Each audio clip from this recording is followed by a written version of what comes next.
Alhamdulillah, hamdan katsiran thayyiban mubarakan fi wa mubarakan alaih. Asyhadu an la ilaha illallah wahdahu la syarikalah wa asyhadu anna Muhammadan abduhu wa rasuluh alladzi la nabiyya ba'dah. Alhamdulillah, alhamdulillah. Kita lanjutkan lagi bagaimana menjadi seorang mukmin yang menebar cahaya di dalam pembahasan sifat-sifat Al-Quran di selanjutnya itu surah Toha ayat 113, di mana Al-Quran itu berbahasa Arab ya.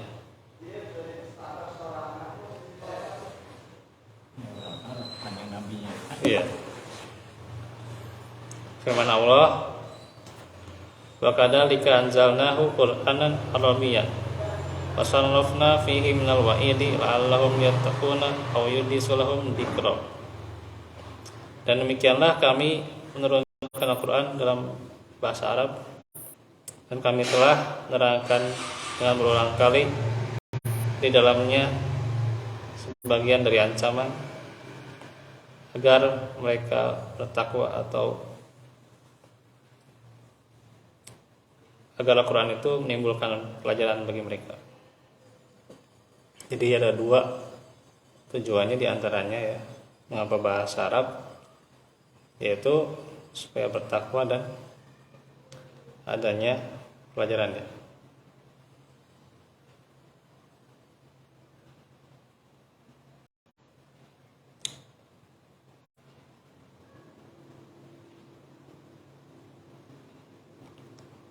Maka maksudnya, dan demikian kami menurunkan kitab ini dalam bahasa Arab yang kalian pahami dan mengerti, tidak ada lafaz maupun maknanya yang kabur pada kalian ya.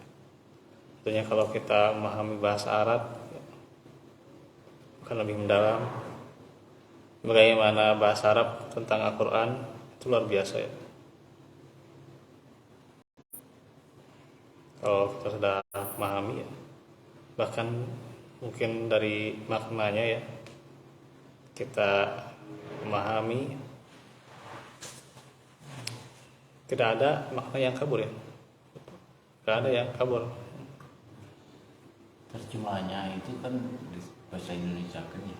Iya, terjemah itu kan terjemah mah beda-beda kalau terjemah. Ya, kira-kira mungkin. Ya kalau ya terjemah kan terkadang ada ilmunya itu ya, itu yang Tajwid. enggak, bukan tajwid, beda-beda kalau terjemah itu. Ilmu bahasa Arab itu sendiri ya gitu. Alif juga ada artinya ya? Enggak. Enggak ada. Justru huruf-huruf muqattah mah enggak ada artinya. Enggak. Satu huruf enggak ada artinya. Enggak ada. Yang ada artinya kalau sudah dikasih harokat, sudah disatukan dalam satu kata ya, itu baru ada artinya ya. Misalnya hamzah dikasih harokat fathah misalnya, A saja dibaca A, itu artinya apakah gitu. Oh. Iya. Kalau belum ada harokatnya atau cuma huruf muqattah aja nggak ada artinya. Oh, enggak ada. Nggak ada. Salah persepsi kalau ada artinya. Ya. Itu penjelasan dari mana sebenarnya? Nggak ada dari para ulama tafsir. Itu.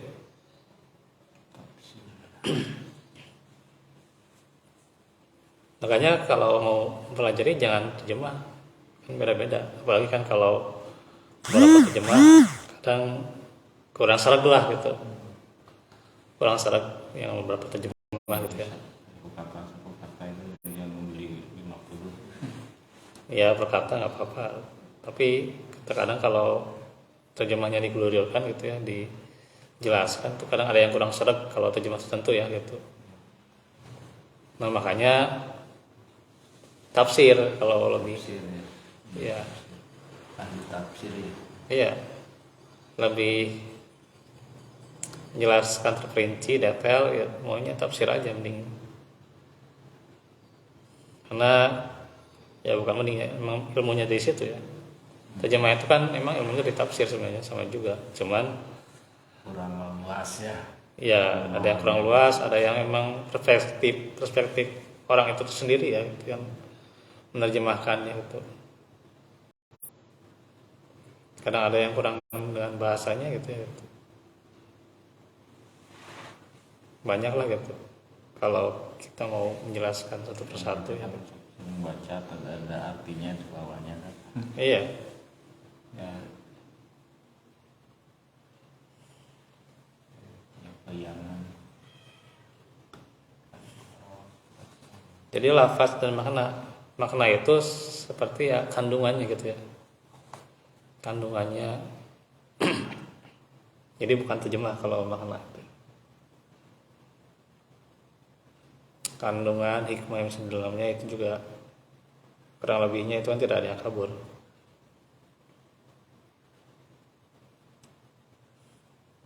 Dan juga berbagai ancaman sudah disebutkan ya dengan variasinya gitu ya. Terkadang dengan menyebutkan nama-nama Allah yang menunjukkan keadilan dan sifat ya. Bagaimana ancamannya itu ya. Suatu waktu dengan menyebutkan malapetaka ya, yang Allah timpakan pada umat-umat terdahulu ya. Dan dia juga memerintahkan agar umat-umat setelah mereka mengambil sebagai pelajaran. Kadang-kadang mengemukakan pengaruh dosa ya, dan kekurangan-kekurangan yang ditimbulkannya. Kadang juga menyebutkan kengerian-kengerian ya di hari kiamat, di neraka. Ini Al-Qur'an. Kadang juga ya peristiwa-peristiwa yang menakutkan, yang menggegerkan gitu. Kadang menceritakan tentang jahanam. Melihat sebagai apa? Sebagai bukti. Gitu. Agar mereka bertakwa, yaitu mereka meninggalkan kejahatan dan kemaksiatan yang membahayakan mereka. Atau Al-Quran menjadi pengajaran, maka mengamalkan amal-amal soleh ya dalam bentuk ketaatan dan kebaikan dan yang berguna, bermanfaat tentunya.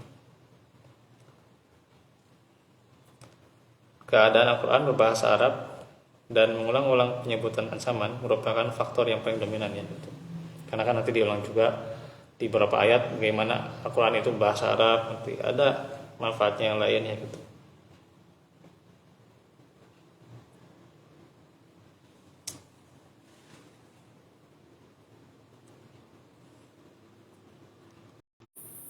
Dan mendatangkan ketakwaan dan amalan solih ya.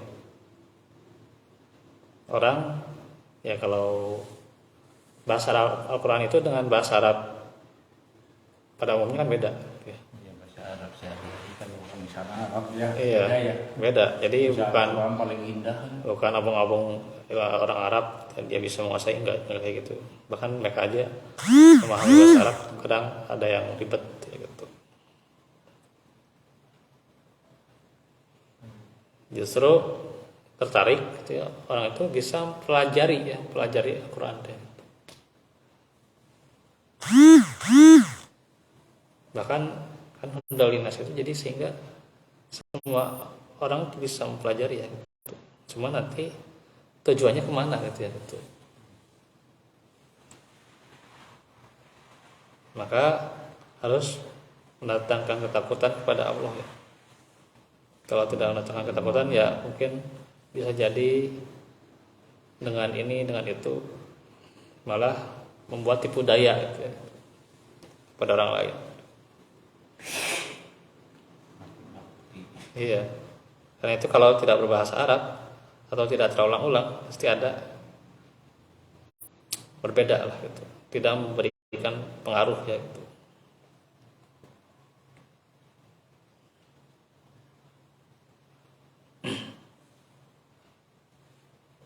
Dan juga sehingga mereka sadar ya dan mau mengerjakan ketaatan dan kebaikan.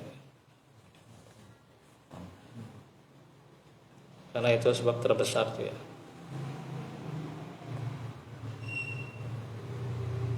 Nah itu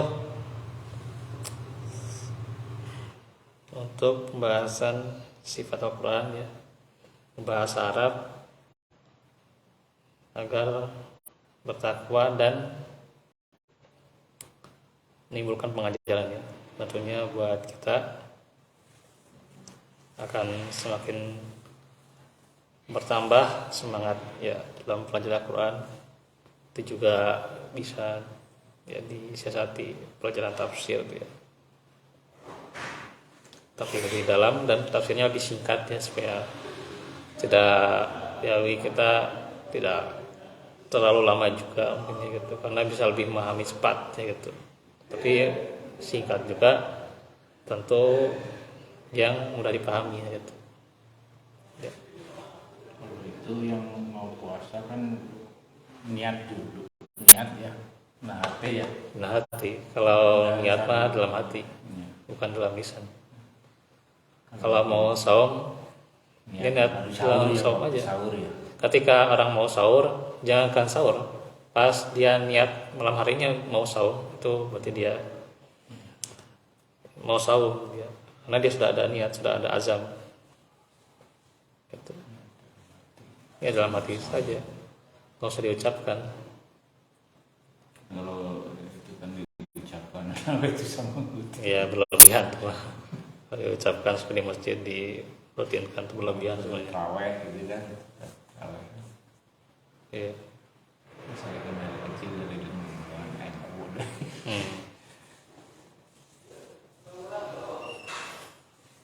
Begitu saja dahulu ya.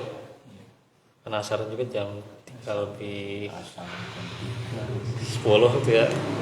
Jadi kemarin juga saya agak telat sebenarnya, belum persiapkan materi gitu ya. Semoga Allah mudahkan setiap perkara, setiap urusan buat kita. Nah, nanti sore itu jam 5 itu ya, saya akan di Muhajirin. Itu temanya tentang Ramadan ya, seputar sabar ya.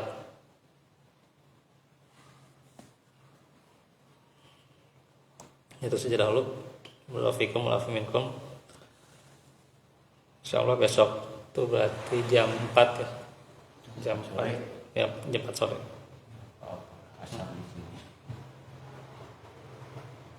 Jadi jam 4 sore ya, kalau asar mungkin asar di sini, nanti saya bisa atau beda Kamis mesti berarti bisa saum. Ayo pagi kan mau ngelomong inju di pada indah sama kasihan anak yatim. Yang jelas mah jam 4 ya. Iya. Karena kalau kesana dulu kan bisa pulang lah ke motor. ya, Masih.